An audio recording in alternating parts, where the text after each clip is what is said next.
एक बड़ी खबर आ रही है। ईरानी सेना ने बयान में कहा नेतन्याहू का भविष्य अनिश्चित है, कामयाबी की जानकारी जल्द देंगे। बहुत बड़ी खबर है इस वक्त की। ईरानी सेना ने बयान जारी कर दिया है और कहा नेतन्याहू का भविष्य अनिश्चित है, कामयाबी की जानकारी जल्द देंगे। एक तरफ पहले बयान जारी किया गया था कि हमने टारगेट किया है। प्रत्युष, क्या मतलब है इसका कि जानकारी जल्द दी जाएगी? अभी कुछ मिनट इंतजार करना पड़ेगा, तस्वीरें बिल्कुल साफ हो जाएंगी कि आईआरजीसी के दावे में कितना दम है। लेकिन जिस मिसाइल के इस्तेमाल का दावा किया जा रहा है उसके बारे में एक और बात जान लीजिए। ये कहीं से भी इसे लॉन्च किया जा सकता है, इसे मोबाइल लॉन्चर से भी दागा जा सकता है।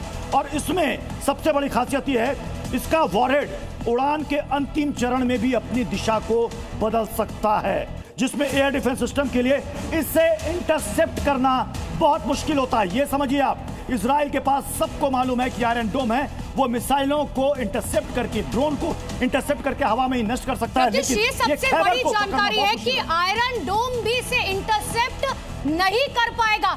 अगर इस मिसाइल का इस्तेमाल किया गया है, जैसा प्रत्युष बता रहे हैं कि सीधे टारगेट पर जाके लगती है।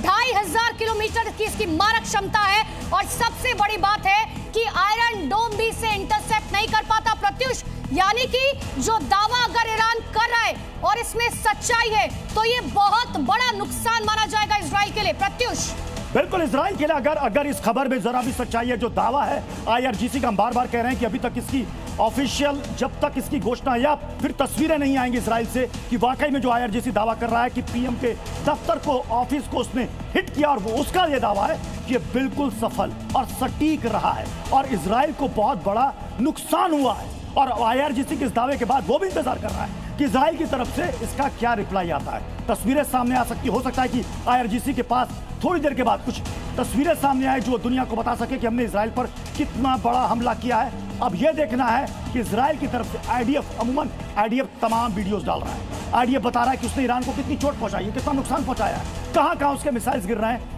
इजराइल के अंदर की तस्वीरें भी सामने आ रही हैं, लेकिन वो दिखा रहे हैं कि मामूली नुकसान हुआ है। लेकिन अगर खैबर मिसाइल चली है और अगर वो पीएम दफ्तर पर हिट की है तो ये बहुत बड़ी डेवलपमेंट है और ये युद्ध और विध्वंसक हो सकता है।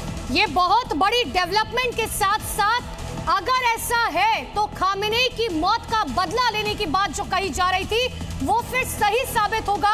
और फिर एक बात क्लियर है प्रत्युष कि ये युद्ध जल्द नहीं रुकेगा। अगर ये बात सच है, जरा सी भी सच्चाई होगी इस दावे में। रॉबिन सचदेव लगातार मेरे साथ बने हुए हैं। सर, इस बात में अगर थोड़ी सी भी सच्चाई हुई तो ये बहुत बड़ा दावा होगा, बहुत बड़ा नुकसान होगा इजराइल के लिए। और मैं चाहूंगी सर, आप इस मिसाइल के बारे में जरा दर्शकों को जानकारी दे पाए, कितनी सटीकता है, इंटरसेप्ट किया जा सकता है, नहीं किया जा सकता है, क्या जानकारी सर?